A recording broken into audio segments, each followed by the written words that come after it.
tell me what my speech was supposed to be about. So that means you don't really know, and I could talk about anything, right? Right. Feel free to be. I think it was how to keep your audience enthralled. But how many of you are out there performing? Okay, only 2 of you. You're going to be, right? I do a little. 3. So I'm going to briefly discuss that, and then maybe talk about just the craft of songwriting, and also I will have you ask lots of questions. Okay, first of all, learn your instrument. If you're going to be out there performing, either stand at a mic and let someone else play, or learn your instrument, because the first thing people see is you at that instrument, and your intro will tell them whether they should listen or not. I actually started by playing gay clubs in the 70s, because in the 70s, except for the Troubadour in Los Angeles, the only place you could play was like the Bitter End West on Santa Monica Boulevard.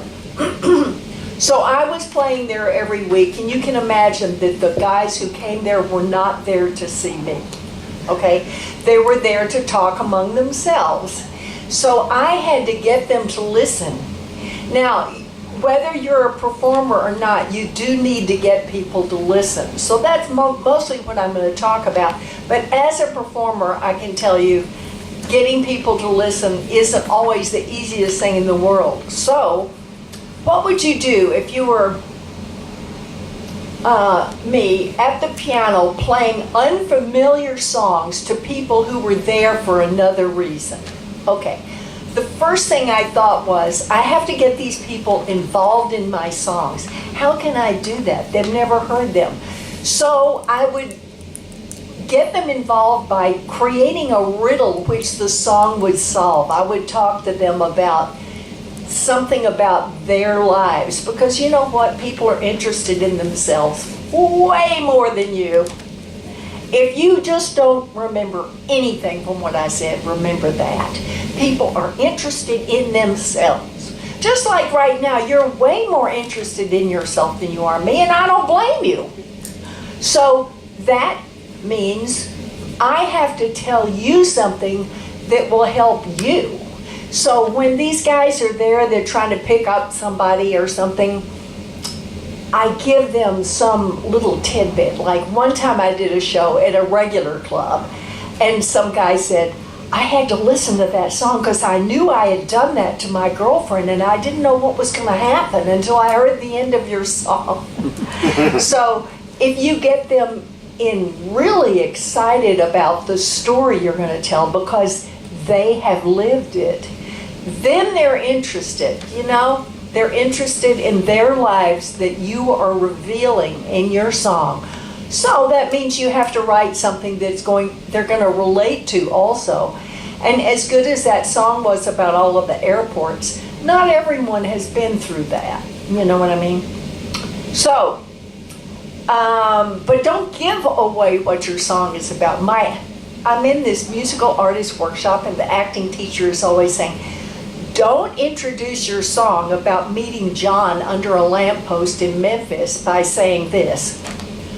I met a man, his name was John, it was in Memphis. And then you sing, I met a man, his name was John.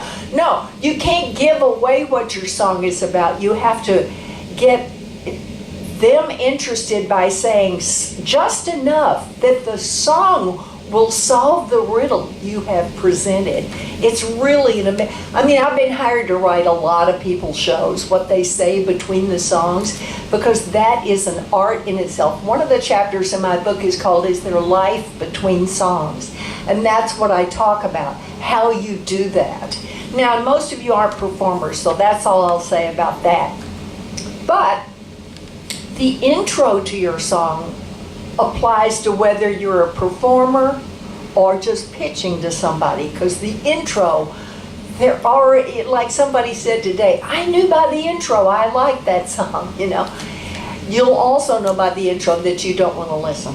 So you need to make the intro really, really strong. And how do you guys write intros? I mean, what melody do you use in the intro of your song? Does anyone have like a policy about that? Like, I always use the so-and-so. Does anyone can answer that? Yeah, Francia. I would say that it's mostly haphazard. Oh, it's mostly haphazard. Okay, that's a candid, honest answer. Well, I generally try to play the hook as the intro. I mean, if the chorus starts with a particular melody, I play that in the intro, because when we get to it in the hook, they'll go, that sounds familiar. And the more familiar it sounds, the better they'll like it, which is the reason pop music now has the same melody 100 times in a row. And that's because people are listening at the grocery store. They're not really paying attention. I still maintain, if you did that kind of music in a concert, people would be talking among themselves. That much repetition is just not that interesting when you're listening. It's when it's in the background that it works. But, I'm sure that there's some truth to the fact that repetition, constant repetition, is good, a good policy, and it's not Chinese water torture.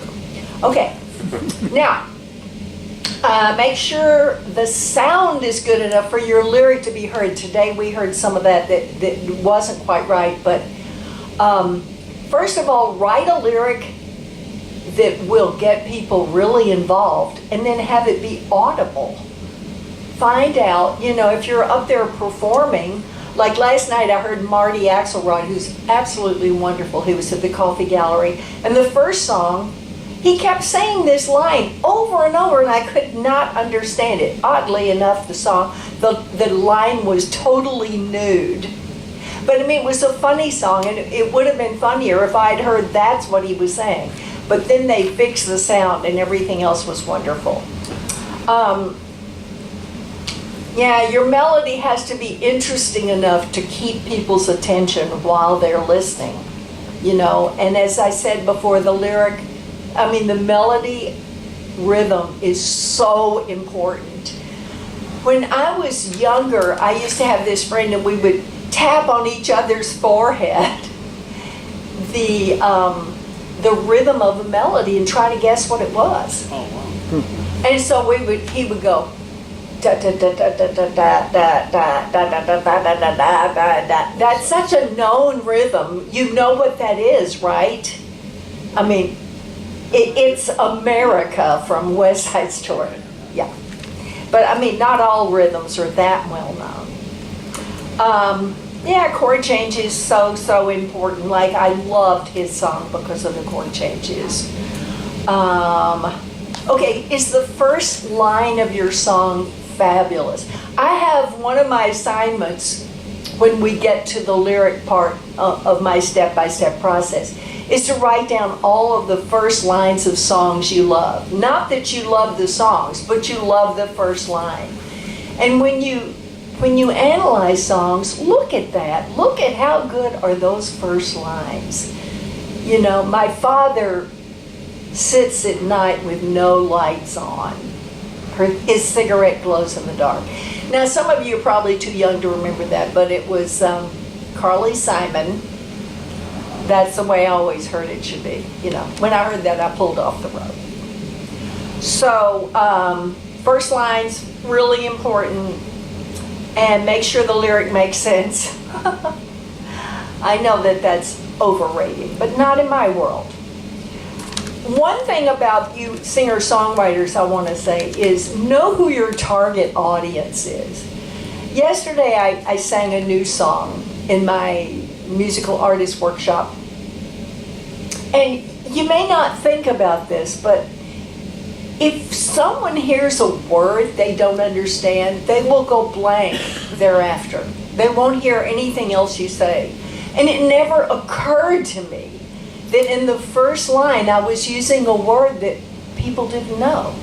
But my target audience will know this word. It's not that difficult. The word is solvent. The line was how solvent he could be if he'd sell one of these paintings. But someone came up to me afterwards and said, I don't know the word solvent. And I thought, oh my God. So that's scary. But you know what? She's a very smart girl. And that's what made me think, oh my heavens, I thought she was in my target audience, that she doesn't know that word. So you have to watch out that you're not saying things, I mean, that people don't understand. I have much more obscure words in my song than solvent. So that really kind of concerned me a little bit. But,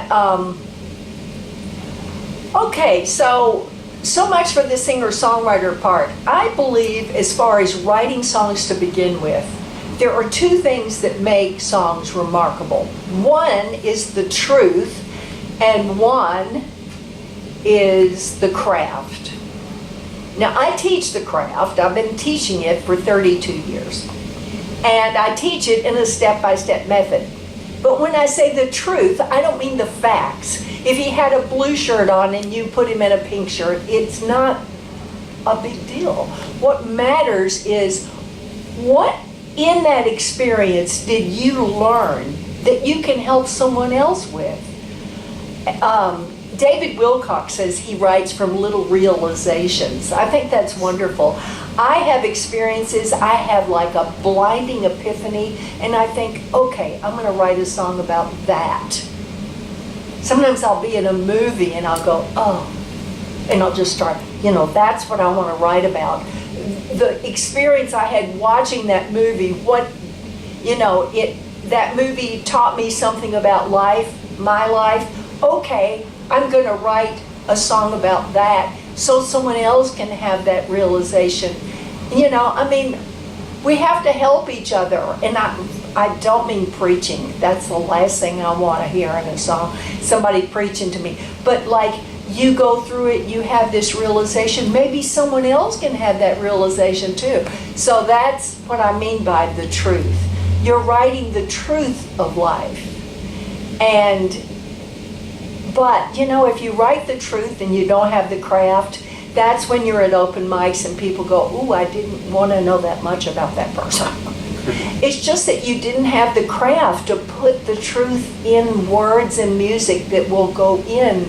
A little sugar, it goes down. But if it's just, bad writing, you think, she's told me this stuff about herself, but did I really need to know it? And yet Joni Mitchell will tell you the most personal things in the world, and no one ever feels that way because the craft is there. So I highly recommend that you get your craft down and then start telling the truth. Those are the two things that I think make remarkable songwriting. And once you have a remarkable song, then you can stand up in front of people, and you don't have to, you have to have strong hooks and you have to have a great melody and great chords and all of that. But that's part of telling the truth. That's part of your craft, is writing those great melodies. The other part is writing great lyrics. And if you have that, people will come back week after week wherever you're playing. I've been blessed to have audiences that will go to the most horrible places just to see me, where the food is bad. But I'm getting ready to play one because it's in my neighborhood. The food is atrocious. I won't mention it because this is on tape. But, I asked somebody, would you go there in spite of the fact that you hate the food? She said, yes, because it's closer. It's closer than Altadena, where the coffee gallery is, which I'll probably play that for the Valley people. But anyway, so that's pretty much what I had to say, but I would be happy to answer any questions you have. I'd like to, just something that you said that I think is kind of funny to share with everyone. My mom and I do these jumble puzzles every morning, and I'm one of her caretakers. So anyway, we do Jumble? Yeah, they're in the LA Times, and you have to unscramble the words. So after I was in Harriet's workshop, my mom doesn't do this much, but I take the big dictionary, and when I figure the word out, I'll irritate her. So I'll open up the dictionary and I'll look and I'll start reading. This means this. So and yesterday she ran into a train wreck, and she did the whole thing, but she couldn't get the final answer at the bottom. And the first word she got right away. You're gonna laugh. I said, God, I can't figure the first word, so I skipped to the second word. I get it right away, and then I found out later she missed the second word. She spent the whole morning trying to get this, and I said the word's epoxy, so I opened it up. Epoxy, it's a resin block, and she's going, I spent all morning trying to get that word. I said, well, but it's just a funny thing about words and how you were saying something earlier about your target audience, and maybe somebody doesn't, and it's not that somebody's not intelligent, but it's just certain words don't, because I tend to do that too, where this is a fancy word, I like it, but I'm just trying to say something, but right. some people come up and they don't. If your target audience doesn't have a vocabulary to encompass all of the words in your song, then your song.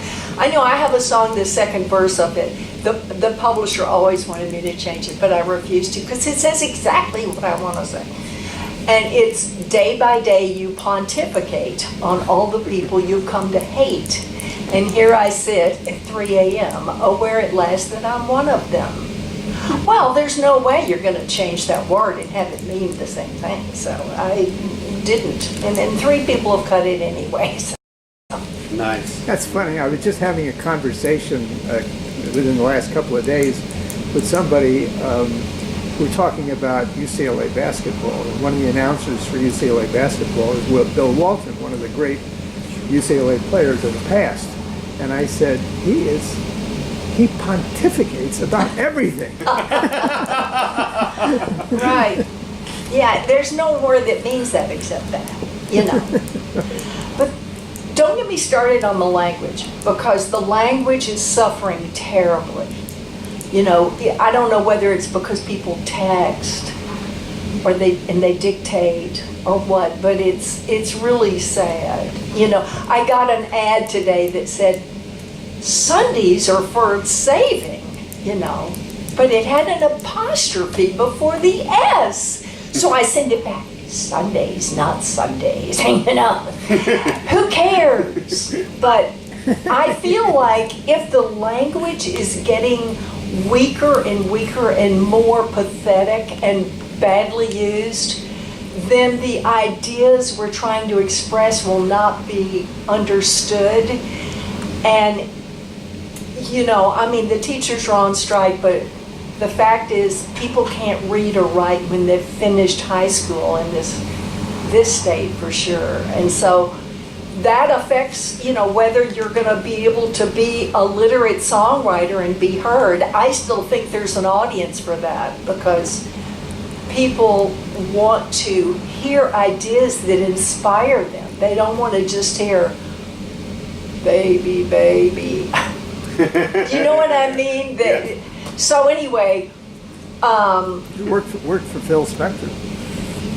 yeah. Oh, listen, I've had baby, baby in plenty of songs. Don't get me wrong. It's just that repetition can't inspire quite the same way as an idea someone hasn't thought of before, provided it's connected with emotion. Because people want to feel more than they want to do anything else. So how about a question?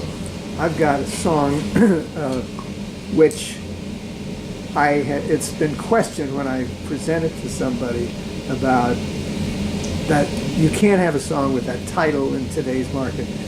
And I wonder about that. The name of the song is Quandary. Quandary? Quandary. It's like, a couple is having a problem together. He's trying to figure out what they should do about it. He's in a quandary. He's got a quandary. And is that too highfalutin a word for a song, I wonder? Well, apparently not for your target audience. I know. I've had people say that you can't use all sorts of words. And yes, the Nielsen ratings are based on the fact that they leave the TV on when the dog is home. So that doesn't necessarily mean that is the level of intelligence of everyone who watches television. And this is the platinum age of television. This is the best television we've ever had. It's better than movies. So if that's the case, who are all these people who are watching that you can't use the word quandary? I disagree with that. What if it's Okay, what if it's a follow-up question? What if it's a country song? Wait a minute, I resemble that remark. I'm from Texas, and yes, people think, of course, I'm from the home of Neiman Marcus. I'm not. We don't wear cowboy boots. We go to Neiman's. But the fact is, just because it's country doesn't mean people are stupid. No, I disagree with that. Some of the best lyrics in the world are country. Okay, I write consent forms for people for clinical research at UCLA, and we have to write for an 8th grade level education. Well, 8th graders can't Well, read or write so, here.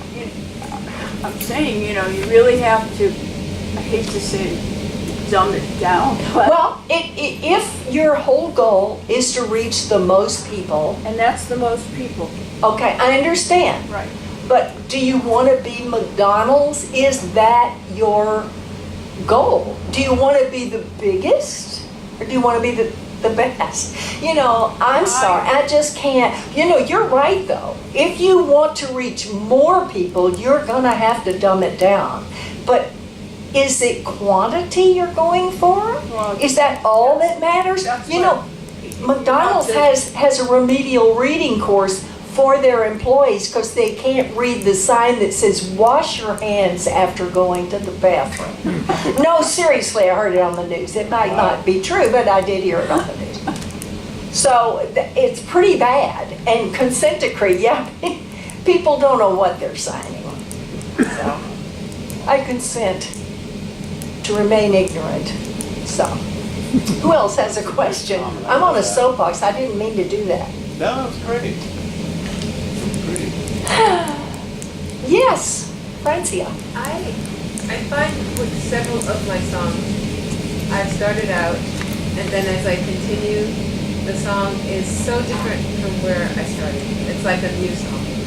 And then I could probably take that first song and use it again. How do you know when you're, to me, it seems like there's always something you can change. But when do you say enough is enough? And when do you- Wait a minute, are you talking about the lyrics or the melody? Mostly the lyrics. Okay, so when you started out, it's from one viewpoint, and then by the end of the song, you completely changed who's talking, or that's not good. Maybe not the viewpoint, but so many. Maybe that's the key. Maybe I don't know the viewpoint when I started. Yeah. See, songwriting is a communication. If you know whom you're communicating to and what you want to say, that keeps you on course. Some people just think, oh, that rhymes, and that's why their songs make no sense. And even though it sounds good, unless you're a really major artist, you need to make sense. You need to communicate something. So that's probably your problem, is that you haven't remained in communication the whole time. So you hear songs that, oh, you are this and that, and then in the bridge it's, she looks like the dawn went, but who are you talking to? Are you talking to her, or are you talking about her to someone else? You can't switch that in the middle of the song, although there was something from a musical that did that the other day. But he solved it with an acting thing. You talk about your father, I hate this, and then I do it for you because you were the musician. And I understand, but most songs cannot get away with a change of viewpoint. Yes? Is there something specific that's different about Texas country compared to other country? First of all, I haven't been in Texas longer than I was ever there. Secondly, I don't know that much about country music. And third, I don't think Texas, although Jeff Walker, what's his name? Jerry Jeff Walker. Jerry Jeff Walker, he's from Texas. He's probably different from Nashville writers, but I have never analyzed that. Why do you ask? Well, because I've seen some listings on Taxi Oh. where they're looking for or maybe Texas. Texas type of a Texas singer or Texas songwriter or Texas music is what they're looking for. Wow.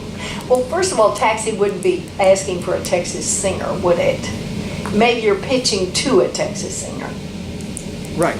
I Yeah, see. or- I don't know about that. Or something, yeah, anyway. Probably yeah. just a stylistic Yeah, the difference. style thing. Because you have Bakersfield country too, you know. In other words, you got older country, you got pop country, contemporary country, but then I've seen some things where Texas style country, and I don't know what that Yeah. means. Well, you know, you should research that. A lot of people think they're writing country, and they haven't written songs like that in like 50 years. But they think it's country. Yeah. They know nothing about it, but they know it's not pop. Right. So That was country that's western, right? Okay, that's dangerous though. Yeah. Because country today is just really well-written pop songs that have a slide guitar and a twang. I mean, really analyze it. Half of them have rap in them. So anyway. Well, that brings up another question, and that is that, okay, I want to go get a demo record made, and I want to have it done in Nashville, where I've gotten some demo records made. And so, and this applies to one song I recently had done there, which is really a pop kind of song, except that the lyrics are important, very important to the song, and as you just said, lyrics are really important in country songs. So I had it recorded as a country song, pop country, but definitely the singer definitely sounds country. So I'm wondering how if I really need to make it an adult contemporary song, if I really have to have a completely separate recording. Oh, I have no idea. I might be able to tell if I could hear it, but you know, I had a hit with a song. I mean, it was #1 on adult contemporary. It was, today people might think it's country, but it was never country. Yeah, it had the word "ain't" in it, but it was not country. It was pop. So I don't know. If you want to pitch it adult contemporary, you say? Yeah, that's really based on the style of the lyrics and so on, and even the melody. I mean, that's really what it is. So why did you go to Nashville and do it country? That's what I did. Why did you? Why did I do it?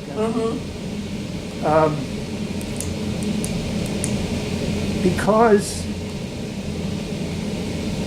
it could be a country song based on the country music and the lyrics and so on. But these days it seems like I have more difficulty with pop or adult contemporary because there's so pop and so much going on with all the different hooks and stuff that are in the songs that seems like it's more difficult there to do that. And that was partly why. So, but you want to come back to adult contemporary? Yeah.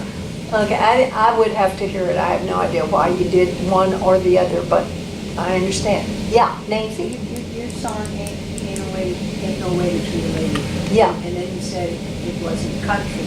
No. You chose the word when you wrote it ain't, the word ain't. You used the word ain't Because that was an expression. instead of the word That isn't a way to treat a lady. It just doesn't work. That ain't no way to treat a lady was an expression. No, I know that. Uh-huh. But it's just it's just no way to treat a lady. I'm curious because did the word ain't at all make it a crossover country? No. It did not. This was 1975. It was pop. So it never did. It never crossed over. It did not. Oh, okay. Yeah. I mean, it could be a country song now, Yeah. but even with those chord changes. But at the time, it was just pop. I mean, Helen Reddy was pop. She had 8 #1 records in a row. No, never got any country airplay. Yeah. There you go. Who was alive in 1975? Okay, all right. I don't remember much of it though. Yeah, if you remember the 70s, you weren't there. Yes, Nancy. You talk about truth Mm-hmm. and you talk about craft. What about writing from the heart? Well, that's Is that the That's truth? both truth and craft. I mean, you can write from the heart, provided you have the craft. you know, it can be very much what you want to say from your heart, but if it's a language you don't speak fluently, no one's going to get it. You know, people go, but this was my story. You know, like I was talking to Francie about this. Yeah, but unless someone can read your mind, you have to communicate it clearly. And that's where the craft comes in. And melodically too, you know, on the record label I was on in the 70s, they used to hook people up with these electrodes to see when the irritation factor started on the songs. They were trying to figure out which ones would be in the top whatever, because if they started getting irritated, oh God, they don't use that anymore. Because with all the repetition, people would be, I would be irritated in the first 10 seconds, but that's just me. So the point is, it could be from someone's heart, but it could be melodically or harmonically so lame, you know, that it doesn't intrigue them, it doesn't inspire them, it goes to some place they knew it was going. Oh my God, I mean, how many, yeah, they say 3 chords and the truth, but how you do it is everything. That's the name of a song about Nashville writing, 3 chords and the truth. But how do you use those chords? There are only 12 tones in a scale, but how do you use them? That's the craft. But you know, you could say, oh, this was a story about my dog that died, and how can you not like it? Well, we didn't know it was about anybody, anything that died. We just knew you were sad. You see, you have to be clear enough. I mean, what are you gonna say? Oh. I was gonna say something, and then I saw that. Wow, that was hand. psychic. Nice, Harriet. Strange It'll love. come back. Okay, what was it? Now that I'm 60 years old, it'll come back. Just give me. When you're 70. It just went out of my head. That's great that you're 60. Oh, thanks. It's the new 40. Oh, that kind of funny that you said that. Thanks. I went walking the other night, I you think guys. that's the opposite. I think 40 is the new 60. Anyway, 40 is- yeah, go ahead. I went walking. I walk late at night because I don't want people to see me walking. And it was windy, and there's these. It's just a thing I do. So there's these tumbleweeds. So I kicked the damn tumbleweed to get out of the way. I thought, oh, this is fun. It's like when I was a stupid kid. Guess what happened? The second one, my foot missed the little part where you kick it, and it went through it. So now, look at it. I'm up to my. You're wearing a tumbleweed. I'm wearing the damn tumbleweed. You can't just do You're this, you know. So how big I was did it embarrassed. come? I had to like unravel the damn thing. It got because I missed it. And it got a. How big is a tumbleweed? It was big enough to get all the way up here, and then it's hanging, and I'm wearing it on the left. Really? I thought they were like this. Well, I live up in Santa Clarita. We have this walk, and I walk out there, and the song I was going to play today because I didn't. It's an embarrassing song, but that's like you're saying, 3 chords and the truth, right? It's the amazing flying badass tumbleweeds, but it came out of it's this about that? embarrassing thing that it's like, God, I hope nobody's watching me in the sexy yoga pose while I'm trying to lean over and get the hell get this damn thing off my. And the song came out of that embarrassing situation for me. And it's just, Okay. And it was called, Well, see, I already didn't know tumbleweeds could be that big, so I hope you explain all that. Oh, thought good, it was we're gonna doing okay. good teacher, see? Thought it was Thank going to you. be turning out to be a porcupine or something at that hour. That's Because right. we were in one of the national parks, and it was dark out, and looked around, and you heard something moving, looked around, thought it was a tumbleweed. It was a porcupine, and it was about.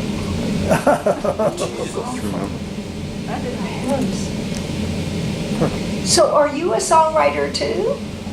But not for years. Oh, why not? I just got Rick, why isn't she writing? busy at work Doing other and things? doing my choir, Oh, yeah, which takes okay. up, now it really takes up. You know, she's in the Angel City Choir. I don't know if you know who they are, but one of my students is in it, Duff, and someone else I work with. And wow, they were on America's Got Talent, and they're just doing great. That thing, the Africa is the best thing I ever saw. When they do the water, and then Oh, yeah. unbelievable. I saw it on YouTube.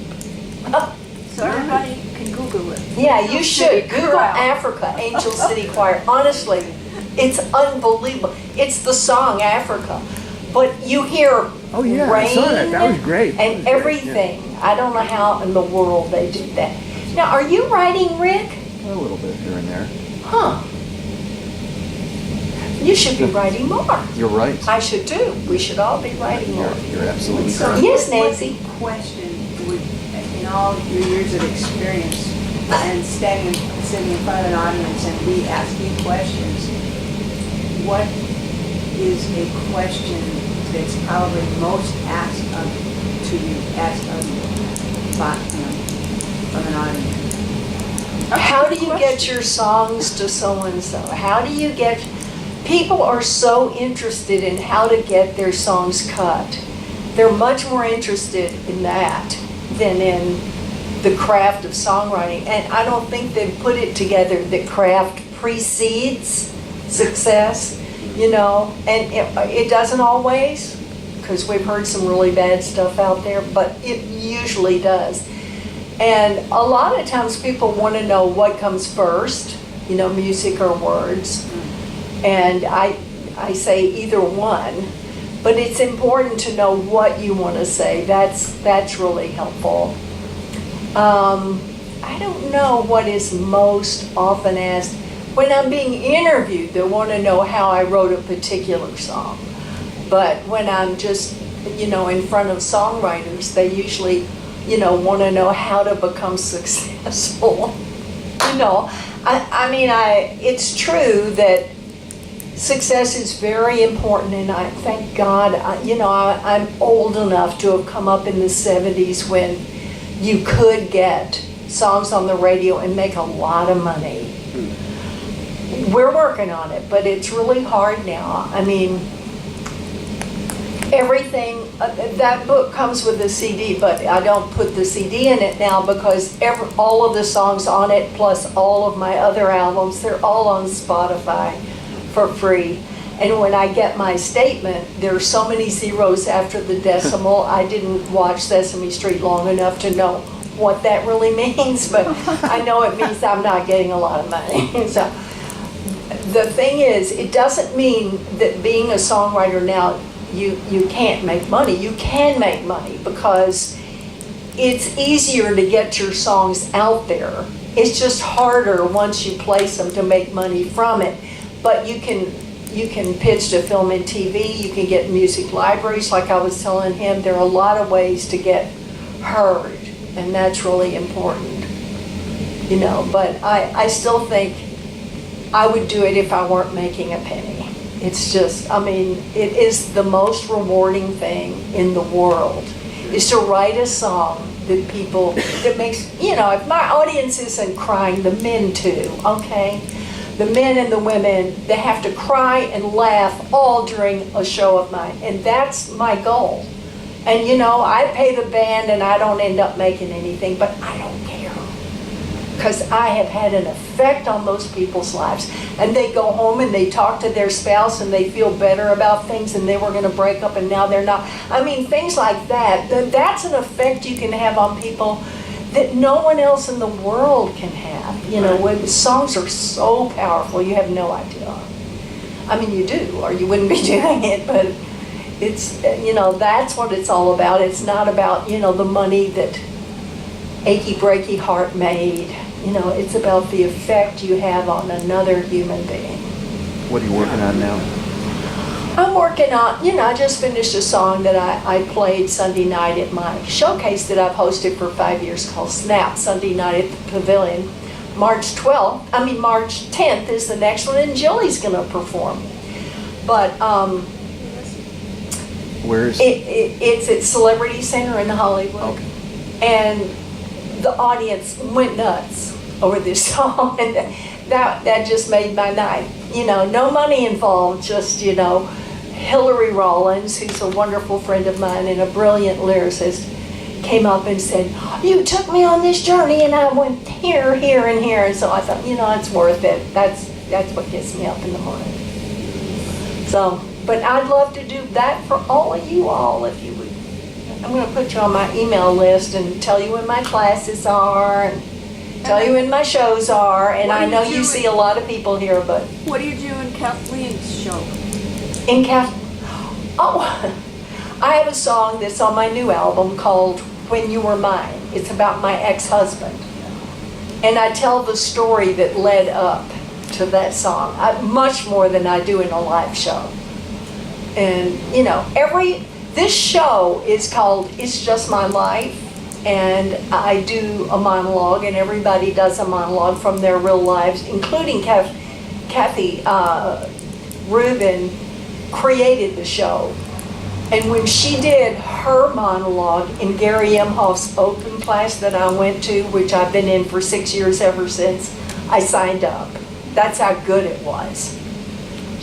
Her thing, and everyone in it. It's amazing. They're real monologues from real people. It's not like the vagina monologues, which is something that people memorize and actors do it. These are the real people who lived it. And I'm telling you, if you ever have a chance to see it, you should. It's called It's Just My Life. So she's in Angel City Choir with this same person who created It's Just My Life. And that's what she was asking me. So, well, I sure have enjoyed having you guys ask me questions and stuff. Well, your book, I have your book, so because I studied with you For many years. I think you should talk about that book for just a Okay, minute. that book is 48 articles I wrote for the National Organization Songwriters magazine, and somebody, Naomi Healing, put them into sections of technology and integrity and one other one.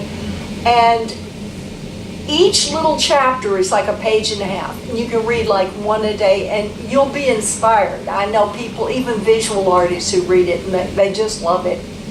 And I was being produced by Nick Vinay, who discovered lots and lots of people, Linda Ronstadt, Jim Croce, Bobby Darin. He was an icon. And I was working with him and quoted him a lot in the book as well.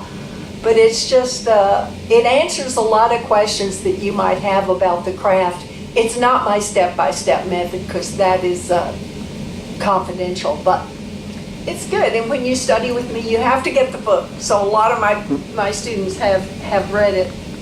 And in the back of it are all the lyrics to the Rosebud CD, that's in there.